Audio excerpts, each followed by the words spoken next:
All right, so today we're here with Sandy, and this is her Roadmap to Success video. We actually have her currently up here. She's laying in her kennel door's open, and we're doing that because what our main focus today has been trying to help Sandy learn how to calm herself down and be able to regulate her emotional response and self-control. So because she's a kind of a bigger breed dog, there's a couple of things that you can do. One of them is going to be ignoring the behavior. If that works alone, so she starts to jump and you ignore her by averting eye gaze, so not looking right at her, sometimes crossing your arms and kind of like looking up like that. If that's enough to help her kind of calm down, that's all you need to do.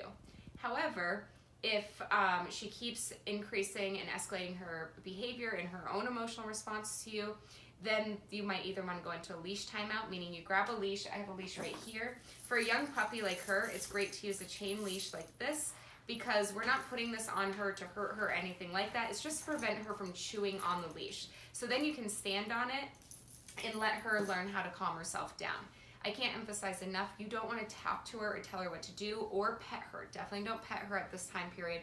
Petting her won't calm her down. It'll only reinforce her behavior, essentially teaching her that being hyper and excitable is the best way to go.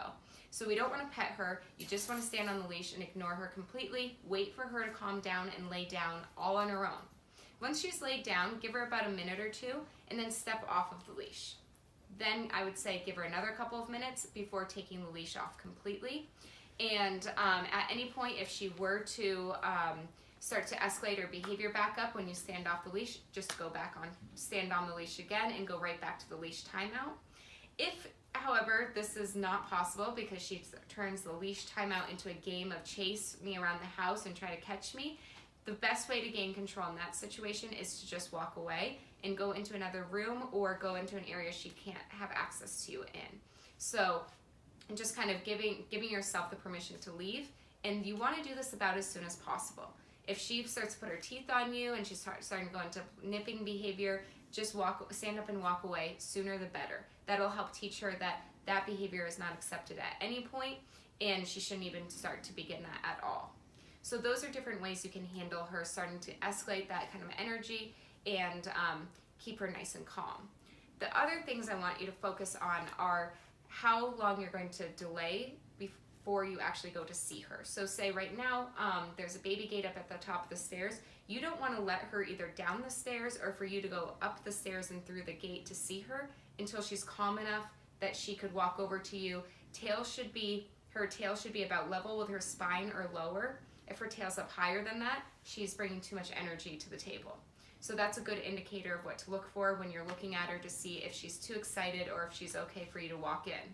Now remember, with her age, she's young, she might be calm enough for you to walk over and see her, walk through the gate, but once you've crossed that threshold, she might change completely. She might go from being, okay, I'm calm on a scale of 1 to 10, maybe she got down to about a 4 or 5, so you could walk through the door, but then as soon as you get across that barrier, she's now escalated up to an 8, 9, 10, highest level possible.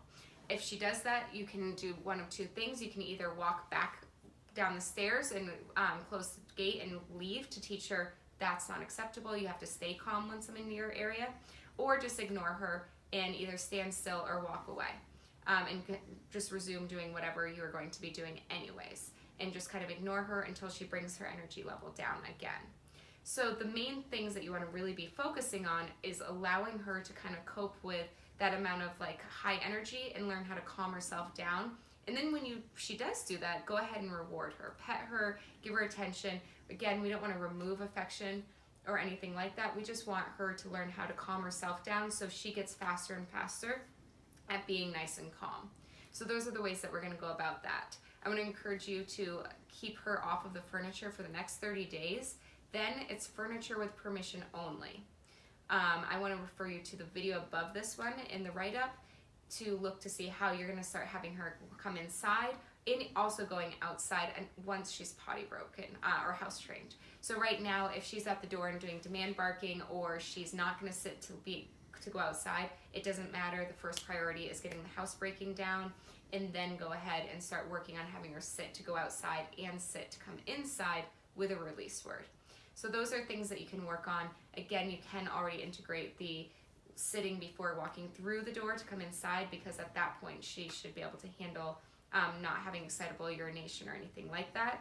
And going through the door nice and calmly, I just want to remind you that tonight, once we finished the video above this one, she came back to the door and we were able to let her in with a release word. Open the door, give her a release word. She stood up, came inside, and she did not have any of that excitable urination. So she was able to make progress just tonight alone. So she wasn't peeing on the floor by accident, because by being outside and sitting out there for a while, it was making her have to build up that self-control, so she didn't lose control when she walked back in. When she walks in, you don't want to encourage her or get her too excited, because then she might have that excitable urination. Ignore her until she calms back down enough when she's walking around with you that you can go ahead and reward her. To kind of help out with her belly situation for the housebreaking, just get her onto a rice diet for the next couple days, then add in boiled chicken, no salt or olive oil, just straight boiled chicken, and then do that for about a week or two. Then start to slowly integrate the dog food into the rice and chicken mix, and then transition to the dog food. By transitioning to the dog food, this is really small, like taking 1 or 2 pieces of kibble and then slowly increasing that over time. If it takes a while to get her fully onto kibble, that's okay. It'll help her belly stay nice and regular. Try to avoid giving her any other types of treats. That way she's only interested in things that she can break down easily. And stick with giving 2 consistent meals a day around the same time, and then let her out to go potty within 15 to 30 minutes after having her meals to go outside. Lastly, I want to remind you that everything you do trains your dog, only sometimes you mean it.